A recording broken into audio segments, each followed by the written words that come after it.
and I, we have some joint clients together. And I think we've seen that a lot of these companies are trying to go through change, man. Like a lot of these organizations are realizing, hey, these startups are out here raising 50, 100, 150, hundreds of millions of dollars.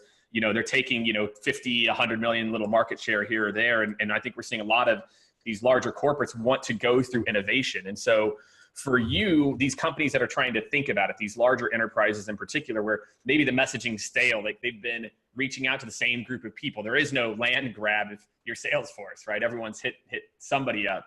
Right.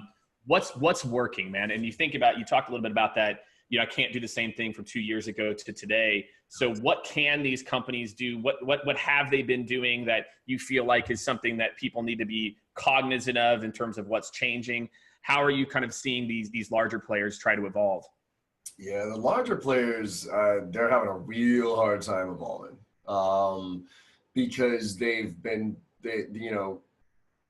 look, predictable revenue, kind of like that model, right, of segmentation of roles. Look, when we were growing up, there was no segmentation. It's here's your territory, here's your quota, giddy up. And the bad thing about that was a lot of people who got into sales got out real fast because it was like, and I think the stat was back, 10, 15 years ago, 4 out of 5 people that would get into sales every single year would get out because it's that tough of a profession. And because finding, hunting, meeting, closing, work it. Yeah. Right. So the bad news is a lot of people got out of it. The good news is those of us that survived that, we became very well-rounded sales reps in a very short period of time, right? Because we had to. There was no option. And so now with predictable revenue and the segmentation of roles, it's fantastic for companies, okay, from a scale standpoint, because now you can bring a kid out of school, you can put them on the phone as an inbound rep taking calls, right?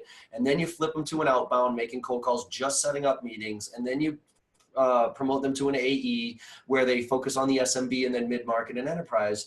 And so they graduate through this process to become a very well-rounded sales rep. But now it's taking 10, 15 years for that to happen, right? At least. And the other problem with that, though, is that, first of all, the entree of sales now, there's almost no barrier to entry, right? Because inbound sales, and I'm probably going to piss off some people for saying this, but whatever, it's not really sales. When somebody raises their fucking hand and says, I'm interested in your shit, can you please talk to me? And then you say, yeah, here's a demo, take a look at it. Like, that ain't sales to me, right? Like, sales is going and finding your own opportunities, creating that opportunity, getting that person to think. So the problem is now people come in and say, oh, this is sales? This is fucking easy, right? And then all of a sudden they smash into, okay, now I got to go outbound. And you've seen it as much as I do. I call it the inflection point, right? Where inbound gets companies to a certain point, right? Marketing and that type, and then all of a sudden it kind of levels off. And then there's that point where quotas go up, territories get smaller, and you have to go outbounds.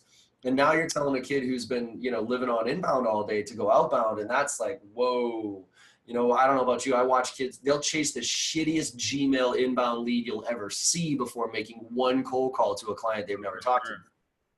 Yep. So there's a drop off there. And then when they go to be closers, they don't get the skills to close. So they tend to fail there hard too. So, and I look at the predictable revenue model, it's fantastic for us as businesses to scale organizations. It looks pretty on paper, right? It's like, if I just do this leads, it equals this funnel. It equals this. And then and I think, but part of the problem is the VC community too, right? They love it, right? Because the VC says, oh, here's your business in a box. It's just this leads and this, and look, it just works like this. It's a math equation. It's equation. That's it. It's an equation. You put numbers in, you make these many calls, you send out these many emails, and this is what the yield is. And that's just not, and that's, again, fine for businesses. What we're not fine anymore is from a customer perspective.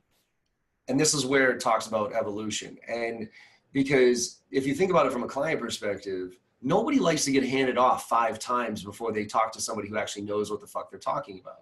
You know what I mean? Like, and if you're even remotely close to following, corporate CEB's, challenger sale, by the time somebody comes to us, they're already 60 to 70% through the sales process. Well, if you're already 60 to 70% through the sales process, do you want to talk to some 22-year-old little pissant kid who's going to ask you bad questions? And, no, you want to talk to somebody who knows what the hell they're talking about. But they force you to go through their process and then watch a shitty demo, and then maybe bring in an engineer, and none of that is connected. Like and you probably see it more than I do. The handoff between SDR, BDR, and AE is atrocious. The AE to SE, right? It's a calendar. 9 times out of 10, it's about this much notes in Salesforce, zero conversation, and a calendar invite. Yeah. And then the SE comes in with no prep. It's just because the sales rep's lazy and they don't know how to talk tech. So they're like, okay, let me bring an engineer. And the engineer's like, well, what am I here to talk about? Well, let me give away a shitload of free consulting. And then, it just kind of flounders from there. And there's no real thought put into it anymore. It's now a machine, right? It's just this machine where people crank out template emails, they press play on demos, they flip deals as soon as they sniff of an opportunity, they put shit into the pipeline. So my opinion here, like your question of what are they doing right? I think the big companies are having I think you can answer that question better than I can, because I see it from a perspective of a lot of them are now stuck in this model that they've built and they don't know how to get out of it. Now, where I think it should go and what I think the better companies, the newer companies who are restructuring and thinking things a little bit differently, I think inbound, by the way, that role is going to elevate quite significantly. I think that's going to become a higher salaried position with higher quality people, almost from a customer success or service standpoint, to just bring that in and educate somebody and help them go through the trial and those type of things, right? And then we're going to move into a pod structure, because if you align account-based marketing and all those things, that trend, right, which is a good trend to go to,